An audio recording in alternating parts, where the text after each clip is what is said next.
guys. So I've been watching a lot of, labor and delivery videos on YouTube lately, and I didn't get to experience that.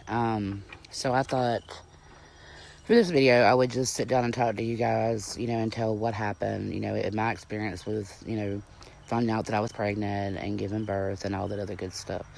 So I hope you enjoyed this video. If you do, give it a big thumbs up.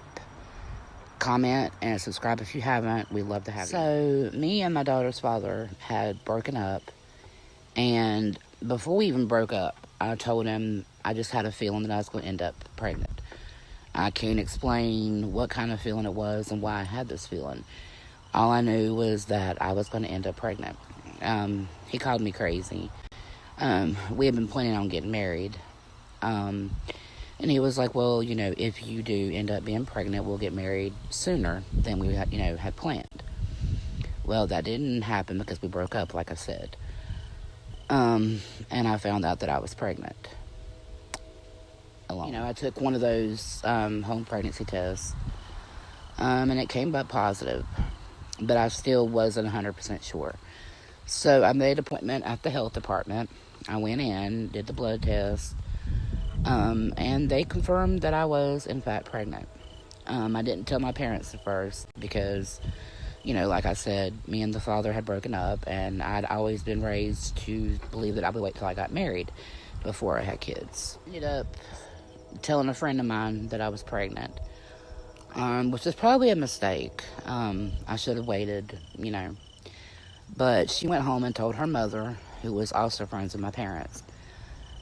She called and told my parents that, I was getting further along and that if I wanted to take care of it, I needed to do it now.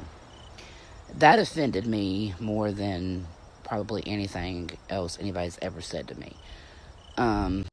I never believed that my daughter was a mistake.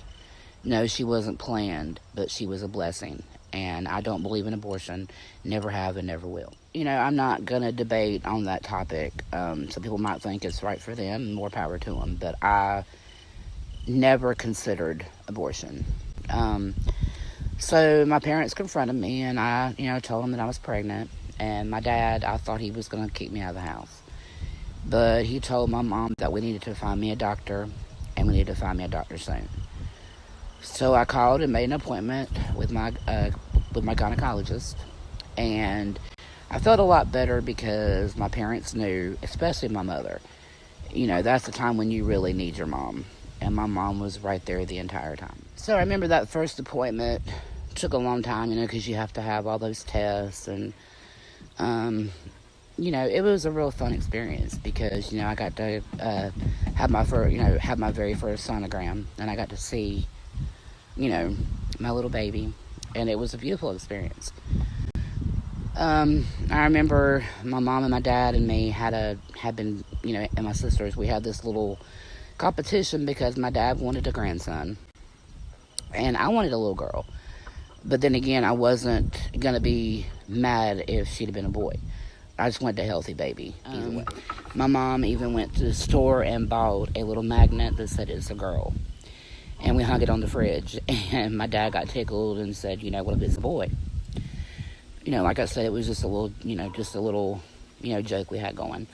When I went to find out what the sex was, me and my mom were ecstatic. We were going to have a little girl, I was going to be able to dress her up in all these cute little dresses and, all this other stuff, and, it was a good time. When I told my dad, he wasn't disappointed.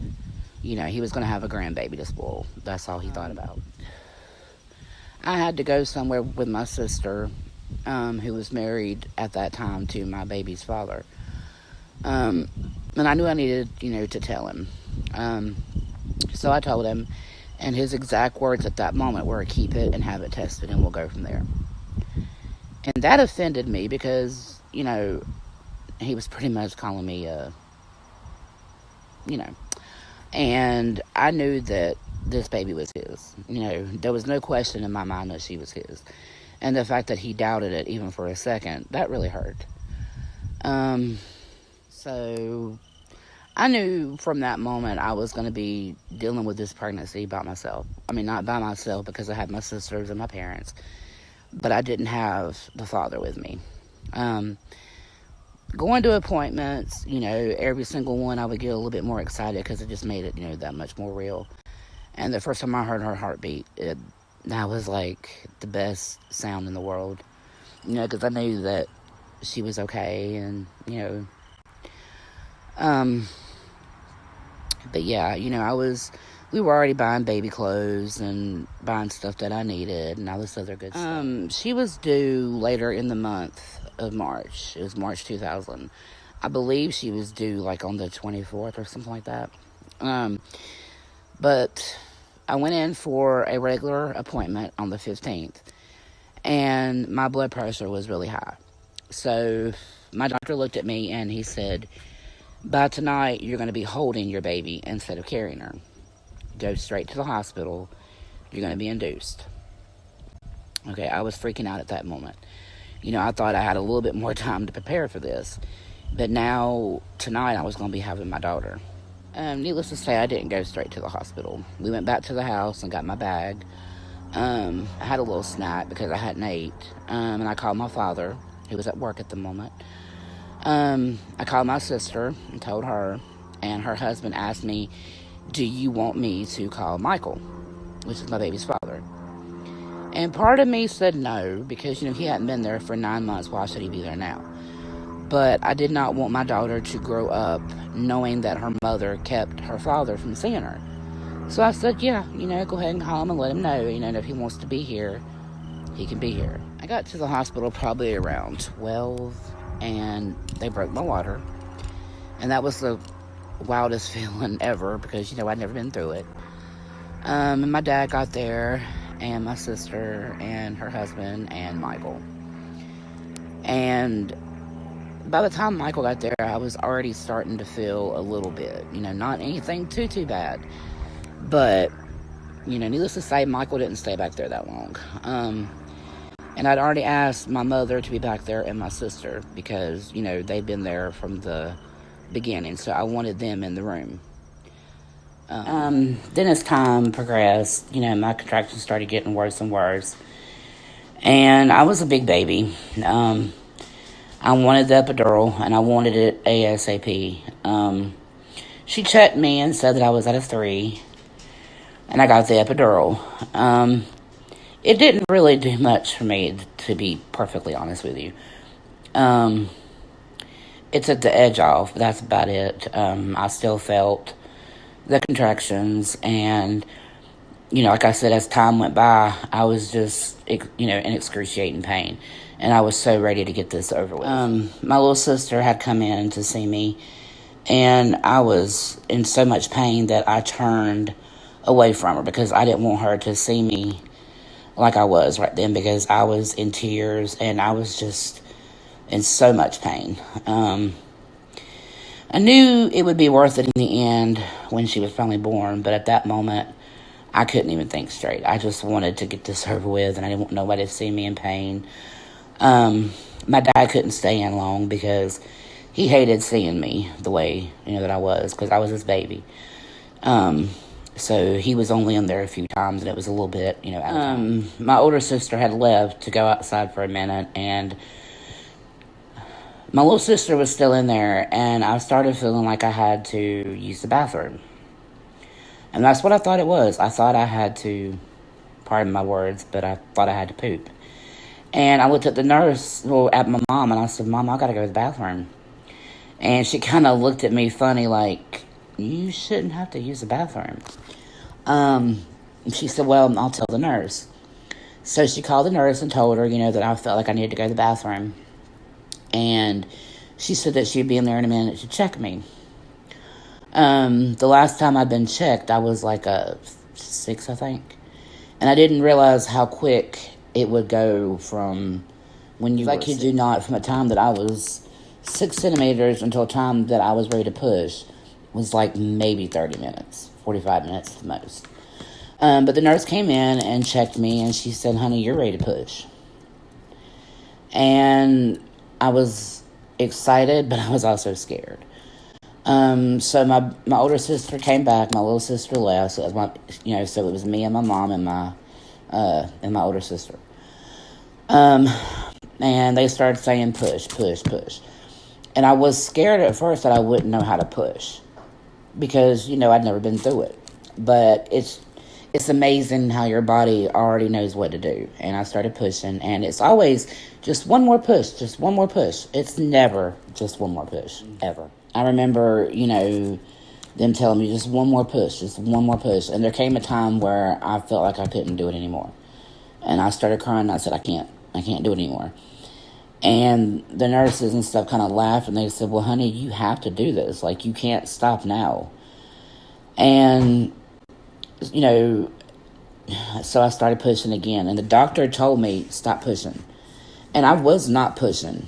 And my sister said that I kind of looked like I was possessed or something because, I said, I'm not pushing. And then I mouthed a really bad word that I shouldn't have said. But I legit was not pushing. She was just ready to come. Needless to say, it didn't take, that much longer, and she was born. Hearing her cry for the first time was the most emotional, beautiful thing I'd ever heard in my entire life.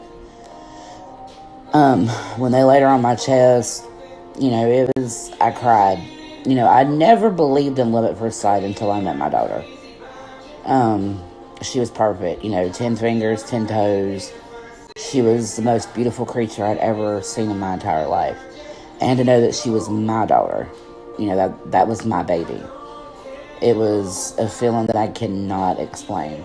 Me and her father ended up getting back together for a little bit after she was born. I got to take her home. I got to spend 3 of the most amazing days with her. Me and my little sister played dress up. We had all these little cute outfits for her. We were, putting her in all of them. And I'm sure she was annoyed with it by then, by the end, because, we just kept changing her outfits and stuff. And she was so perfect. I miss her every day. Someone asked me if I knew then what I know now, would I still have her? I would. 100 times I would. Sometimes, even though it's been 19 years, I still miss her. And I still think about her, and I still wonder, I still go through the what ifs. What if she had made it? What would she look like? Would she look like me, or would she look like her dad? I mean, she looked like me, I think. But, would she have any of her father's characteristics, or, whatever? I don't regret having her. I never will. And I know that even if I never have another kid, I will still be a mother till the day I die. Because I have the most beautiful little girl. Thank you guys for watching this. It means a lot. Just leave some love in the comments. I love you, Layla. And I'll see you one day.